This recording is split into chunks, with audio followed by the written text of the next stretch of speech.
नमस्कार, दिन भर की बड़ी खबरों में आपका स्वागत है। मैं हूं शिवानी। आज की खबर में बात होगी इलेक्टोरल बॉन्ड केस में एसबीआई को एससी से मिले भयंकर झटके की। वहीं मालेगांव केस में प्रज्ञा ठाकुर पर कोर्ट के चले चाबुक की, साथ ही पीएम मोदी के चुनाव से पहले एक और लॉलीपॉप की। सच हुई राहुल की बात, बीजेपी के संविधान बदलने के खुलासे की।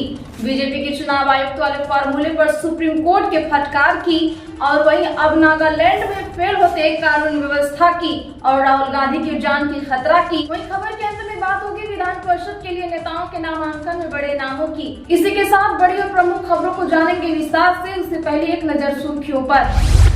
सुप्रीम कोर्ट का आदेश, एसबीआई कल दे इलेक्टोरल बॉन्ड का डेटा। चुनाव आयोग 15 मार्च तक वेबसाइट पर डाले। एसबीआई ने मांगा था 30 जून तक का समय। राजस्थान के चूरू से सांसद राहुल कसवा ने बीजेपी से दिया इस्तीफा, कांग्रेस में हुए शामिल। मध्य प्रदेश की 29 लोकसभा सीटों पर तय होंगे नाम। कांग्रेस की सेंट्रल इलेक्शन कमेटी की बैठक आज। कल आधे कैंडिडेट्स का ऐलान होगा संभव। कांग्रेस प्रवक्ता ने कैंडिडेट सिलेक्शन पर उठाया सवाल, बोली केरल में सिर्फ एक महिला को टिकट क्यों? प्रदेश अध्यक्ष बोले उनकी हैसियत ही क्या है।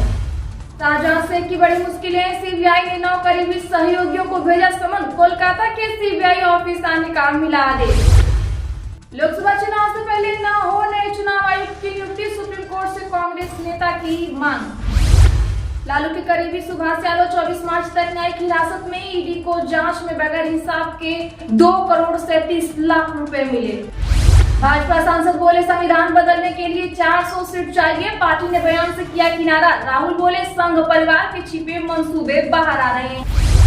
नए कानून के तहत न हो चुनाव आयुक्त की नियुक्ति, सुप्रीम कोर्ट में याचिका दायर कर की गई मांग। कांग्रेस नेता जय ठाकुर की तरफ से यह याचिका अरुण गोयल के चुनाव पद से अचानक इस्तीफे देने के बाद डाली गई है। विधान परिषद चुनाव के तहत एनडीए के 10 और सपा के 3 प्रत्याशियों ने दाखिल किया नामांकन, अपना दल को 1 सीट। कांग्रेस बकाया आयकर मामले में पहुंची हाईकोर्ट, आईएटी ने खारिज कर दी याचिका। उज्जैन जाएगा धार्मिक न्यास और धर्मस्व एचओडी दफ्तर, कैबिनेट का बड़ा फैसला। आयुष्मान कार्ड धारकों को मिलेगा पीएम श्री एयर एम्बुलेंस का लाभ। पाकिस्तान बदलेगा प्रथम महिला की परिभाषा, राष्ट्रपति की बेटी को दिया जा सकता है पद, जाने पूरा मामला। नागालैंड में अलग राज्य की मांग को लेकर ईएनपीओ का निश्चितकालीन बंद, दुकानों पर लटके ताले, सड़कों से वाहन नदारद। राहुल गांधी भारत जोड़ो ने यात्रा छोड़ा, अचानक पहुंचे दिल्ली। गुजरात के सोनगढ़ का कार्यक्रम रद्द, अब मंगलवार को महाराष्ट्र से शुरू होगी यात्रा। झुग्गियों में दे रहे मुफ्त पानी, 7000 बोरवेल बंद। बंगलुरु के जल संकट पर बोले डीके शिव कुमार। बदायूं से चुनाव नहीं लड़ेंगे शिवपाल सिंह यादव, सपा में फिर बदल सकता है उम्मीदवार, ये सीट है चाचा की पसंद। लोकसभा चुनाव के लिए उत्तर प्रदेश कांग्रेस ने रायबरेली अमेठी के लिए मांगे गांधी परिवार के उम्मीदवार, आज आ सकता है फैसला। पीएम मोदी का चुनाव से पहले जनता को एक और झुंझुना, मास्टर स्ट्रोक, देश को मिलेंगी 10 नई वंदे भारत ट्रेन, बिहार के लिए भी स्पेशल गिफ्ट। चुनाव से पहले महिला मतदाताओं को साधने की बड़ी तैयारी, 3 करोड़ लखपति दीदी बनाएगी सरकार। महागठबंधन के सभी प्रत्याशियों ने किया नामांकन, अमित शाह को लेकर लालू यादव ने कही यह बड़ी बात। तमिलनाडु में 400 किलो मादक पदार्थ जब्त, मिजोरम में 3 म्यांमारी नागरिक समेत 7 लोग हुए गिरफ्तार। मालेगांव घटना को लेकर प्रज्ञा ठाकुर के खिलाफ जमानती वारंट जारी, सुनवाई के दौरान मौजूद न रहने पर कोर्ट हुई खफा। 10 ग्राम सोना पहली बार 65,000 रुपए के पार, इस साल 70,000 पर पहुंचने की उम्मीद। चांदी 72,539 रुपए किलो बिक रही। पीएम मोदी के खिलाफ आपत्तिजनक बयान, रसोई गैस की कीमत में कटौती पर ये क्या बोल गए कांग्रेस नेता मंजुनाथ। कांग्रेस को राहुल गांधी की सुरक्षा की चिंता, पार्टी के नेताओं ने की महाराष्ट्र डीजीपी से मुलाकात। पीएम डिग्री मानहानि केस में आज सुप्रीम कोर्ट में होगी सुनवाई। आप नेता केजरीवाल और संजय सिंह ने गुजरात हाई कोर्ट के आदेश को दी है चुनौती। ये तो रही सुर्खियां, चलिए जानते हैं बड़ी और प्रमुख खबरों को एकदम विस्तार से। उससे पहले प्लीज वीडियो को एक लाइक जरूर कर दें। सुप्रीम कोर्ट का आदेश, एसबीआई कल दे इलेक्टोरल बॉन्ड का डेटा। चुनाव आयोग 15 मार्च तक वेबसाइट पर डाले। एसबीआई ने मांगा था 30 जून तक का समय। दरअसल बता दें कि इलेक्टोरल बॉन्ड की जानकारी देने से जुड़े केस में स्टेट बैंक ऑफ इंडिया की याचिका पर सुप्रीम कोर्ट ने करीब 40 मिनट में फैसला सुना दिया है। एसबीआई ने कोर्ट से कहा कि बॉन्ड से जुड़ी जानकारी देने में हमें कोई दिक्कत नहीं है, लेकिन इसके लिए कुछ समय चाहिए। इस पर सीजीआई डीवाई चंद्रचूड़ ने पूछा पिछली सुनवाई 15 फरवरी से अब तक 26 दिनों में आपने क्या किया। आपको बता दें कि सोमवार को हुए इस फैसले में करीब 40 मिनट की सुनवाई के बाद सुप्रीम कोर्ट की 5 जजों की संविधान पीठ ने फैसला सुनाते हुए कहा, SBI अब 12 मार्च तक सारी जानकारी खुलासा करे। इलेक्शन कमीशन सारी जानकारी को इकट्ठा कर 15 मार्च शाम 5 बजे तक इसे वेबसाइट पर पब्लिश करे। राजस्थान के चूरू से सांसद राहुल कसवा ने बीजेपी से दिया इस्तीफा, कांग्रेस में हुए शामिल। जी हां, बता दें कि लोकसभा चुनाव से पहले राजस्थान में बीजेपी को बड़ा झटका लगा है। राजस्थान के चूरू से सांसद राहुल कसवा ने पार्टी से इस्तीफा दे दिया है, साथ ही उन्होंने लोकसभा पद से भी इस्तीफा दे दिया है। आपको बता दें कि राहुल कसवा ने पीएम मोदी, बीजेपी के राष्ट्रीय अध्यक्ष जेपी नड्डा का आभार जताया। बता दें कि बीजेपी ने राहुल का टिकट काट दिया था। मध्य प्रदेश में 29 लोकसभा सीटों पर तय होंगे नाम, कांग्रेस की सेंट्रल इलेक्शन कमेटी की बैठक आज, कल आधे कैंडिडेट्स का ऐलान संभव। जहां बता दें कि मध्य प्रदेश की 29 लोकसभा सीटों पर उम्मीदवार तय करने के लिए दिल्ली में कांग्रेस सेंट्रल इलेक्शन कमेटी की मीटिंग हुई। कांग्रेस मुख्यालय में हुई इस बैठक में प्रदेश कांग्रेस अध्यक्ष जीतू पटवारी, नेता प्रतिपक्ष उमंग सिंघार, प्रदेश प्रभारी भंवर जितेंद्र सिंह और CEC मेंबर ओमकार सिंह मरकाम शामिल हुए। बैठक में मध्य प्रदेश के बड़े नेताओं के लोकसभा चुनाव लड़ने पर भी चर्चा हुई। पूर्व सीएम दिग्विजय सिंह, पूर्व मंत्री तरुण भनोत, डॉक्टर गोविंद सिंह, जीतू पटवारी के अलावा विधायकों और पूर्व विधायकों को चुनाव लड़ाने पर फैसला हुआ।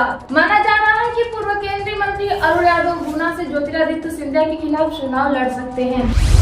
कांग्रेस प्रवक्ता ने कैंडिडेट सिलेक्शन पर सवाल उठाया, बोली केरल में सिर्फ एक महिला को टिकट क्यों? प्रदेश अध्यक्ष बोले उनकी हैसियत क्या है? गौरतलब है कि कांग्रेस पार्टी ने 8 मार्च को 8 राज्य और 1 केंद्र शासित प्रदेश की 39 लोकसभा सीटों पर प्रत्याशियों की पहली लिस्ट जारी की थी। इसमें सबसे ज्यादा केरल से 16 प्रत्याशियों के नाम थे। पार्टी की राष्ट्रीय प्रवक्ता शमा मोहम्मद ने इस पर सवाल उठाए हैं। शमा ने कहा, केरल में सिर्फ एक महिला को ही टिकट क्यों दिया गया? शमा ने केरल के कुन्नूर में कहा, कांग्रेस पहली पार्टी थी जिसने महिला आरक्षण बिल संसद में पेश किया था। इसके बावजूद हमारी ही पार्टी की केरल की कैंडिडेट लिस्ट में सिर्फ एक महिला का नाम है। पिछले लोकसभा चुनाव में हमने 2 महिलाओं को टिकट दी थी। इस पर केरल के कांग्रेस अध्यक्ष के सुधाकरन ने कहा, शमा मोहम्मद की पार्टी में कोई हैसियत नहीं है, वो पार्टी में भी नहीं है, वो सिर्फ टीवी चैनलों पर कांग्रेस का पक्ष रखती है। लोकसभा चुनाव से पहले न हो नए चुनाव आयुक्त की नियुक्ति, सुप्रीम कोर्ट ने कांग्रेस नेता से की मांग। दरअसल बता दें कि भारतीय जनता पार्टी के नेतृत्व वाली केंद्र सरकार को मुख्य चुनाव आयुक्त, CEC और अन्य चुनाव आयुक्तों की नियुक्ति को रोकने की मांग करते हुए सुप्रीम कोर्ट में एक नई याचिका दायर की गई है। सरकार द्वारा इस सप्ताह के अंत में चुनाव आयुक्तों की नियुक्ति की जाने की उम्मीद है। बता दें कि कांग्रेस नेता जय ठाकुर ने यह याचिका दायर करते हुए मुख्य निर्वाचन आयुक्त तथा अन्य निर्वाचन आयुक्त अधिनियम 2023 के प्रावधानों को चुनौती दी है। उन्होंने अपनी याचिका में सुप्रीम कोर्ट को बताया कि उनकी याचिका पर सुनवाई लंबित रहने के दौरान निर्वाचन आयोग के एक सदस्य अरुण गोयल ने 9 मार्च 2024 को इस्तीफा दे दिया, जिसे राष्ट्रपति ने मंजूरी दे दी। उन्होंने कहा कि उनकी याचिका पर 12 जनवरी को एक नोटिस जारी किया गया। लालू के करीबी सुभाष यादव 24 मार्च तक न्यायिक हिरासत में। ईडी को जांच में बगैर हिसाब के 2 करोड़ 37 लाख रुपए मिले। जहां बता दें कि राजद के राष्ट्रीय अध्यक्ष लालू प्रसाद यादव के करीबी बालू कारोबारी सुभाष यादव के ठिकानों पर बगैर हिसाब वाले 2 करोड़ 37 लाख रुपए बरामद हुए थे। गिरफ्तारी कल हो गई थी। अब प्रवर्तन निदेशालय ने 24 मार्च तक न्यायिक हिरासत में उन्हें ले लिया है। भाजपा सांसद बोले, संविधान बदलने के लिए 400 सीट चाहिए। पार्टी ने बयान से किया किनारा। राहुल बोले, संघ परिवार के छिपे मंसूबे आ रहे बाहर। बता दें कि कर्नाटक के भाजपा सांसद अनंत कुमार हेगड़े ने बीते दिन कहा, हिंदुओं को फायदा पहुंचाने के लिए संविधान से धर्मनिरपेक्ष शब्द हटाया जा सकता है।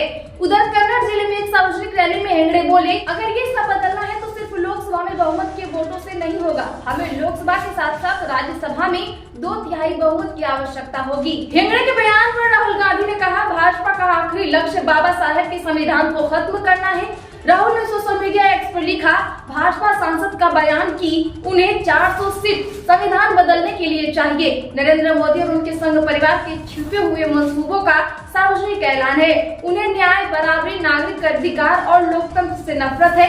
हम आजादी के नायकों के सपनों के साथ षड्यंत्र सफल नहीं होने देंगे और अंतिम सांस तक संविधान से मिले लोकतांत्रिक अधिकारों की लड़ाई लड़ते रहेंगे।